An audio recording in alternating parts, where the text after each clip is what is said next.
I mean, look at it, it's already moving with the pallet. We haven't even strapped it down or anything. So the key to the cheapest price for freight shipping is gonna be... Today I wanna make the video that you guys have all been asking for. It's gonna be how to ship freight. So I sold this engine and I need to pack it up, I need to crate it up. So you're gonna see me actually build a crate, and you're gonna see me actually find a freight carrier and print the labels and all the proper documents, and actually watch me how to do it step by step. So let's go. All right, so the engine that I actually sold is back here. This is kind of where I keep my engines, transmissions, things like that. So it's gonna be out of a 2012 Focus. So I got it on this cart actually. And basically we're gonna wheel it over there and get started on building a crate.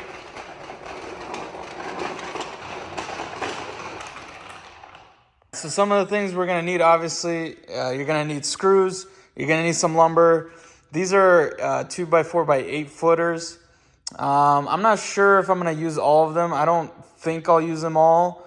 I'm hoping to just get away with 2. So at least 2 of those, but we'll see if for some reason I'll need more, I have more. I'm not too worried about that. And then some sort of saw. You can get away with any kind of saw really. But that's the saw I chose for today. And let's just get started. I want to start with building the base.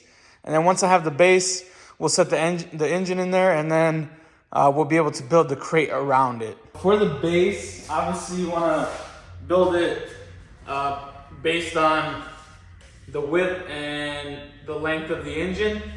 So here I have about 16. We might go a little wider. Just to, yeah, we'll do 17.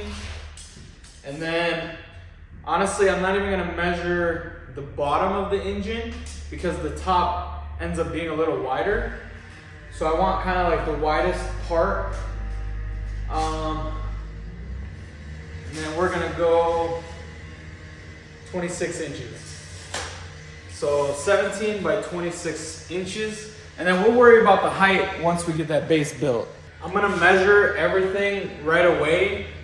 And honestly, it doesn't even matter if you're like super accurate or not, just because at the end of the day, we're shipping an engine. We're trying to ship it quickly, but overall, I'm more worried about like it arriving in one piece and not damaged, rather than like worrying about if my board is an 1/8 inch off. But I mean, we should get pretty close. You don't want to be too far off, but it's not a big deal. So I'm just gonna measure it all out now, make all my cuts.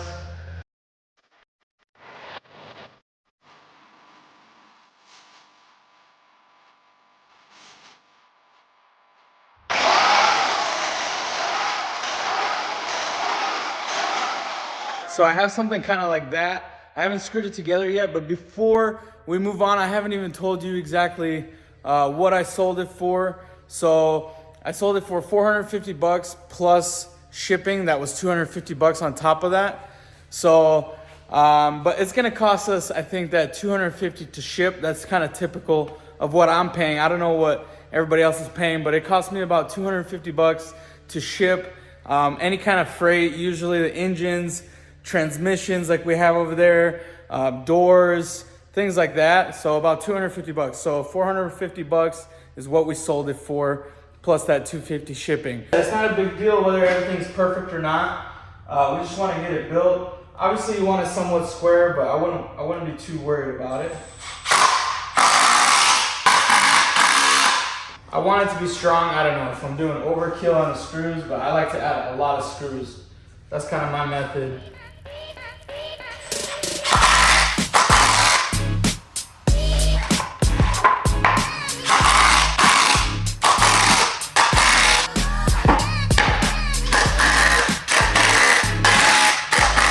So now the engine, basically I want to move it from the rollers to this. I'm thinking I'm going to add one more piece in the middle, just because I don't want that oil pan to get busted with the forks or something when they're loading it or whatever the case might be. So I just want to make sure that it's good to go.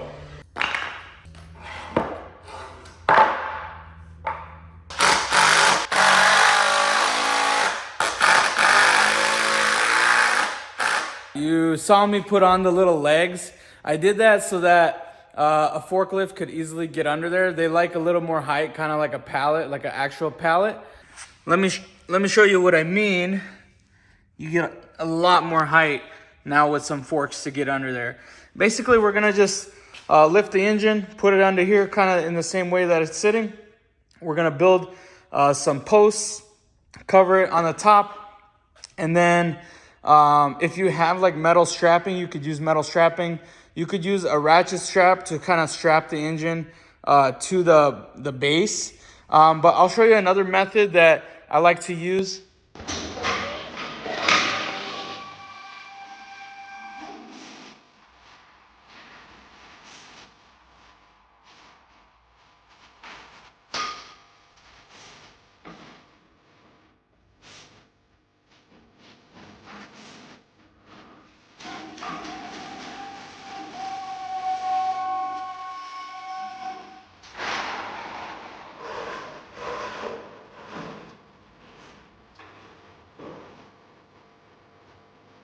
I'm gonna remove this little AC hose just so I don't bust it off. I doubt they need it, but in case they do, I don't want to damage it by setting it on there. So I'm gonna kind of remove it and make it a little better.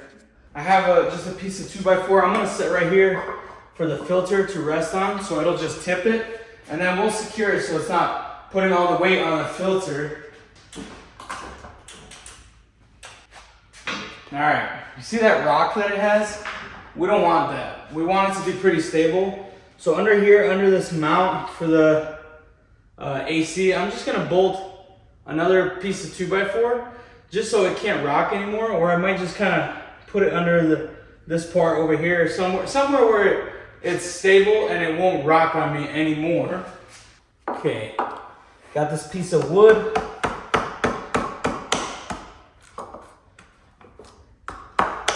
And we'll just shove that in there. You see now, it's pretty stable.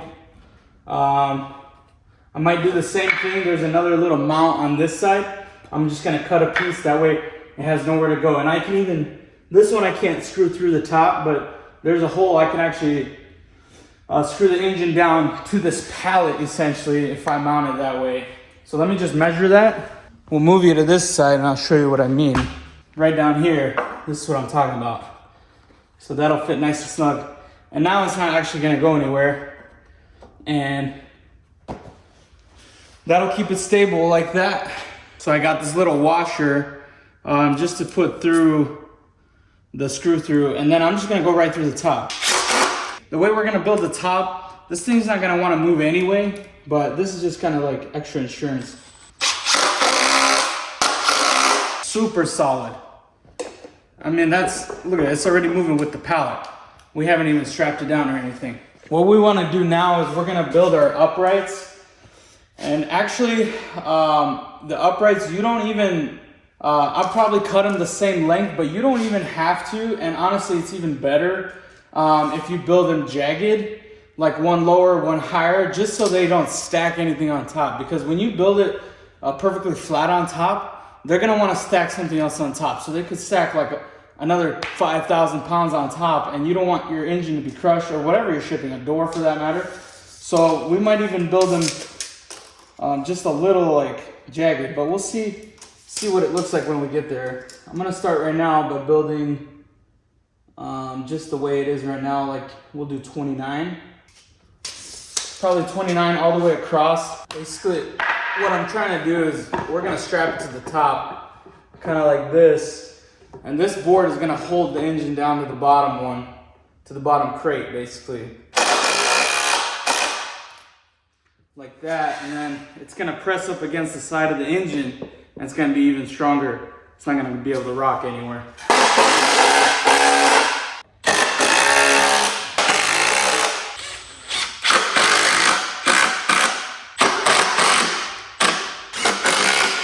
All right, I know it's not the prettiest, but it's not about being pretty. It's about arriving securely, and this thing, let me tell you, is not gonna go anywhere. So it's gonna be secured inside, and it's not gonna slide out. On this side, it's held even by the alternator. It's not gonna push out this way. And don't forget that we bolted it down on the bottom. And it's being smushed. I mean, not being like smush, but it's being pulled down by that middle board here that we have. And then I know like this doesn't look too great on the outside, but what we're gonna do is we're gonna wrap it right now. I used to sheet them in plywood, but I'll show you what I do right now. I used to sheet them, now I use this. It's just literally plastic shrink wrap in black. You just gotta get it hooked around the corner, kind of like that. Oops. Usually like that. Just hook it around that. And then you get really dizzy.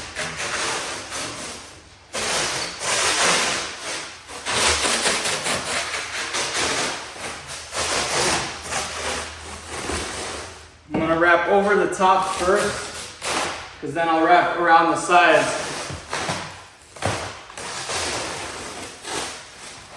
And it'll kind of hold it down, you know what I mean?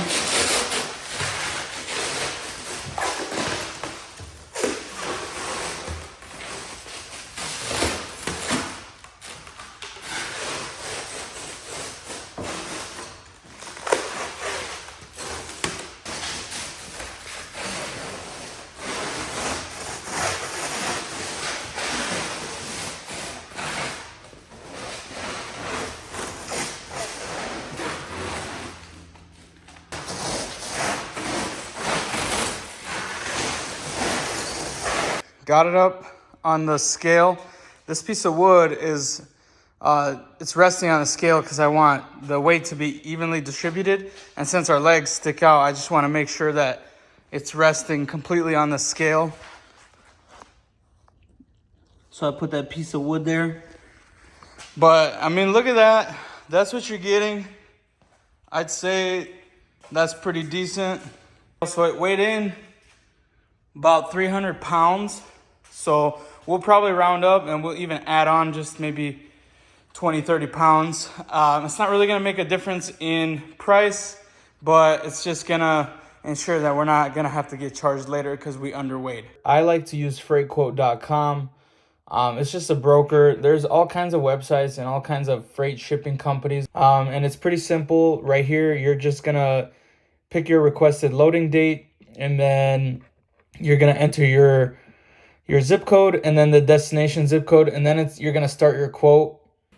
And then here you're just gonna see it's kind of gonna be the similar system.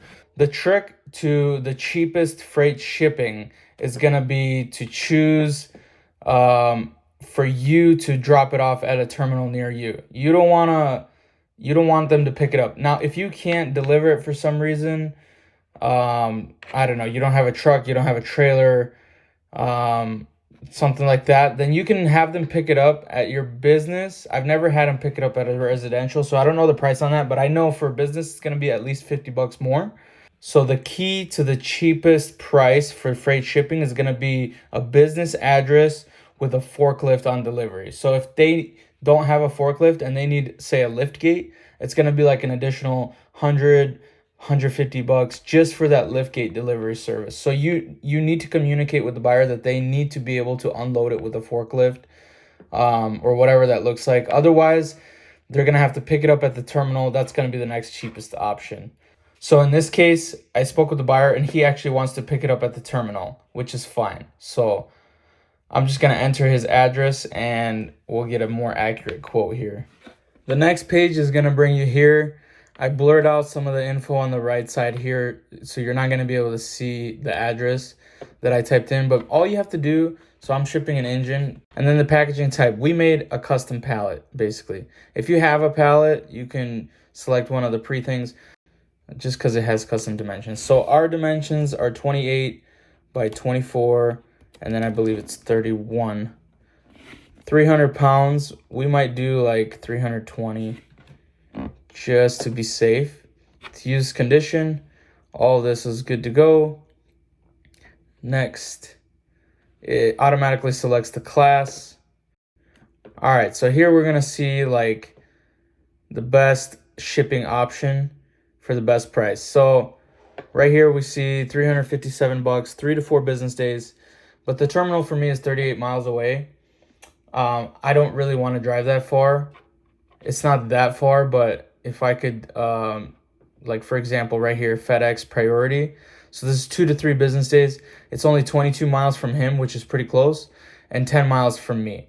So I'm fine with that. I'm just actually going to select that one. They get more expensive as they go. But this is honestly like a really good, I think, price for 2-3 days shipping on an engine. And then here, you're going to either log in or create an account. All right, here you'll see it literally tells you what to do next. You'll need the BOL, which is the bill of landing, and the pallet label or labels if there's multiple. Super easy. I have the BOL and the label, and then I printed a label from my label printer. That way I could just stick it right on the side. And that's all I gotta do. I'm just gonna stick it on there and then load it up onto my truck. Other than that, guys, that's all I got for you today. I hope you actually learned something. If you did or you have questions, drop a comment down below. I want to answer those questions. I want to, help you guys. I want to do something with this channel that most people don't do. I don't want to just provide content that's useless. So let me know what you guys want to see. Thanks for watching.